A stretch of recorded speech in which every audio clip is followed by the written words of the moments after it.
নমস্কার বন্ধুরা, আশা করি আপনারা সবাই ভালো আছেন। আজ আমাদের কাছে দুটি হরর গল্প আছে। যদি গল্পগুলো ভালো লাগে তাহলে লাইক করতে ভুলবেন না। গল্পের নাম অভিশপ্ত বটতলা। আমার নাম সৌরভ দে। আমি কলকাতায় একটি প্রাইভেট কোম্পানিতে কাজ করি। বছরখানেক আগে হঠাৎ আমার মা অসুস্থ হয়ে পড়লে আমি অফিস থেকে ছুটি নিয়ে ফিরে যাই আমাদের গ্রামের বাড়ি চাপাতলা। এই গ্রামেই আমার ছোটবেলা কেটেছে। মাটির রাস্তাগুলো, পুকুরের পাড়, তাল খেজুর গাছ, সন্ধেবেলার কাক ডাকা, সব কিছুই যেন এক অদ্ভুত শান্তি এনে দেয় মনে। তবে সেই শান্তির আড়ালেই একটা অদৃশ্য অস্থিরতা ছিল, যা আমি তখন টের পাইনি।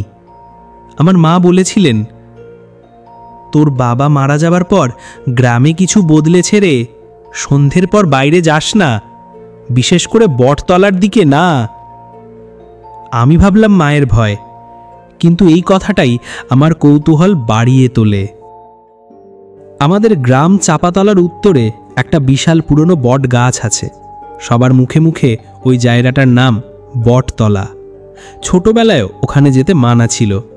বড় হয়ে জেনেছিলাম সেই বট গাছের নিচে নাকি কোনো এক বুড়ি মহিলাকে পুড়িয়ে মারা হয়েছিল ডাইনি অপবাদে। বৃদ্ধরা বলেন সেই মহিলা সত্যি ডাইনি ছিল না। গ্রামে খরা পড়েছিল, ফসল হচ্ছিল না, শিশুরা একের পর এক অসুস্থ হয়ে মারা যাচ্ছিল। তখন গ্রামের মোড়ল ঠিক করেন কোনো একজনকে বলি দিতে হবে, আর অপরিচিত বিধবা বলে ওই মহিলাকে আগুনে পুড়িয়ে দেওয়া হয়। তবে সে মারা যাওয়ার আগে অভিশাপ দিয়ে গেছিল, যে জায়গায় আমার রক্ত পড়েছে সে মাটি আর কখনো নিস্তরঙ্গ হবে না। আমি ফিরে আসব, একে একে সবাইকে নিয়ে যাব। আমি প্রথম দুদিন সব কিছু উপভোগ করছিলাম। সন্ধে নামলেই পুকুর পাড়ে হাঁটতে যেতাম, পুরনো স্কুলের সামনে গিয়ে দাঁড়াতাম, মনে হতো সময় থেমে গেছে। তবে তৃতীয় রাত থেকেই কিছু অদ্ভুত ঘটনা ঘটতে থাকে। রাতে হঠাৎ ঘুম ভেঙে যায়, দেখি দরজার বাইরে কেউ হাঁটছে, পায়ের শব্দ যেন খুঁড়িয়ে চলার মতো, খট খট টুক খট। জানলার ফাঁক দিয়ে তাকিয়ে দেখি কেউ একজন সাদা শাড়ি পরে বটতলার দিকে হাঁটছে, এক হাতে একটা জ্বলন্ত মশাল। কিন্তু যেটা অস্বাভাবিক, তার ছায়া নেই। পরের দিন সকালে শুনি আমাদের গ্রামের এক যুবক সনাতন রাতে আর বাড়ি ফেরেনি। ওর বাইকটা পাওয়া গেছে বটতলার কাছে, কিন্তু সে নিজে উধাও।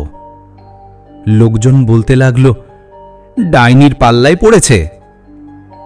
কেউ আবার বলল, বট গাছ নাকি রাতের বেলা নড়ে।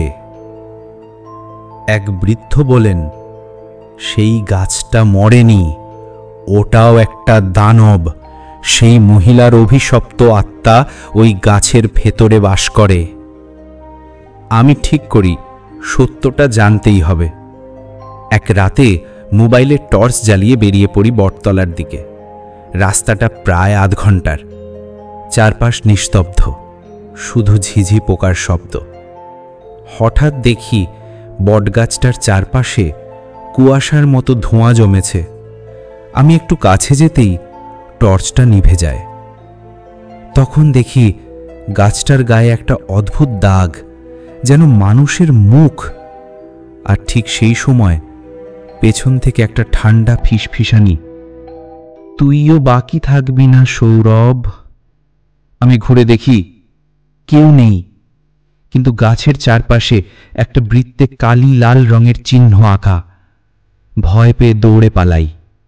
সনাতনের নিখোঁজ হবার 3 দিন পর ওর মৃতদেহ পাওয়া যায় গাছের ডালে ঝুলন্ত অবস্থায়।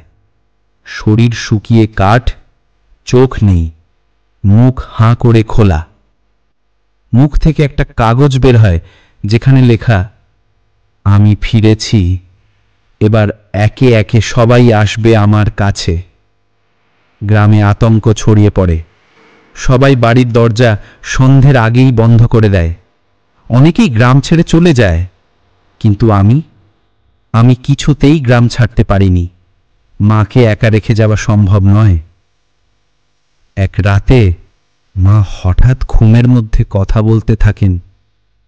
ও এসেছে, গাছের নিচে দাঁড়িয়ে আছে, আমাকে ডাকছে। আমি মাকে ঘুম থেকে তুলে দিই, কিন্তু দেখি তার মুখে একটা অদ্ভুত হাসি, যেটা আমার মায়ের ছিল না। রাত 3টের সময় আমার ঘরের দরজা খুলে যায় নিজে থেকেই। আমার সামনে দাঁড়িয়ে ছিল একজন বুড়ি মহিলা, ছেঁড়া সাদা শাড়ি, চোখ দুটো গর্তের মতো ফাঁপা, আর ঠোঁটের কোণে এক চিলতে রক্ত। সে বলে, এবার তোর পালা সৌরভ। আমি এখন মানসিক চিকিৎসার অধীনে আছি। কেউ বিশ্বাস করে না আমার কথা। সবাই ভাবে আমি মায়ের মৃত্যুর শোকে পাগল হয়ে গেছি। কিন্তু আমি জানি ও এখনো আছে সেই বটগাছের নিচে। ও আমার স্বপ্নে আসে, আমার জানলার ধারে দাঁড়িয়ে ফিসফিস করে, তুই শুধু স্বপ্নে দেখিস, কিন্তু আমি আসলেই ফিরব খুব শীঘ্রই।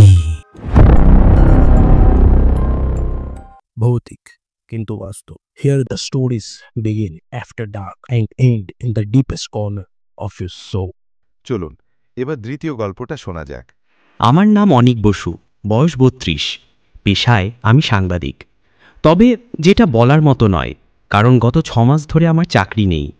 সংসার, প্রেম, স্বপ্ন সব কেমন যেন স্তব্ধ হয়ে গেছে। ঠিক সেই সময়ই হঠাৎ একদিন আমার পুরনো কলেজ ফ্রেন্ড নীলদা ফোন করে, অনিক, একটা কেস পেয়েছি, তুই চাস তো আবার সাংবাদিকতায় ফিরতে? একটু হেল্প কর। আমি কৌতূহলী হয়ে উঠলাম, কে কেস?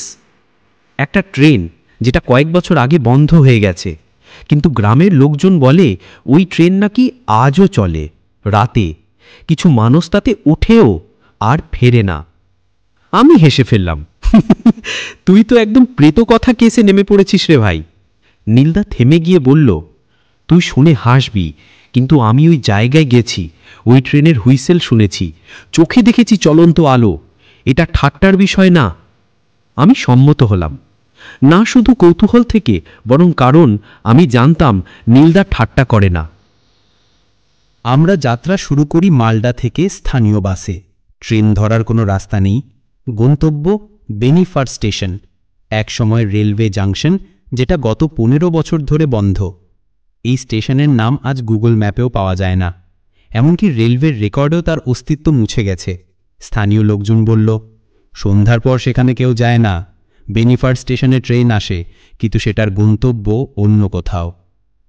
রাত 1:35, আমরা স্টেশনে আছি। হঠাৎ দেখি দূরে আলো ধীরে ধীরে এগিয়ে আসছে। না, কোনো লোকোমোটিভ নয়, এক অদ্ভুত প্রায় ছায়ার মতো ট্রেন এসে দাঁড়ালো।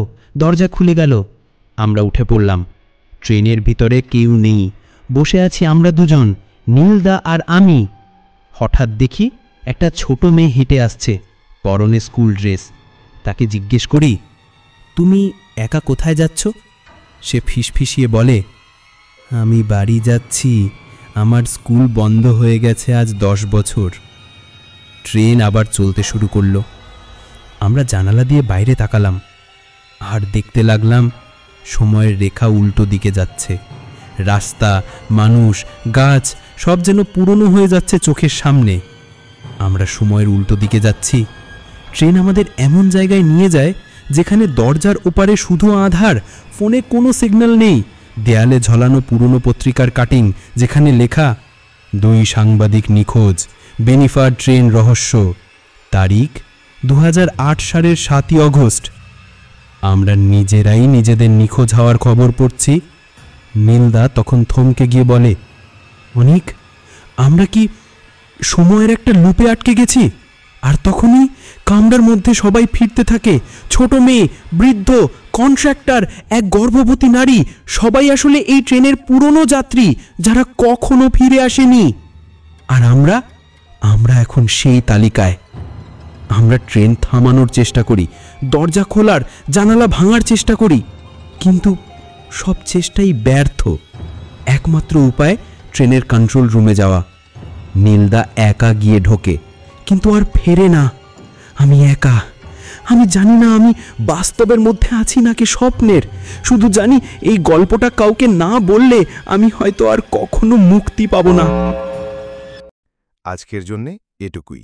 দেখা হবে নেক্সট ভিডিওতে।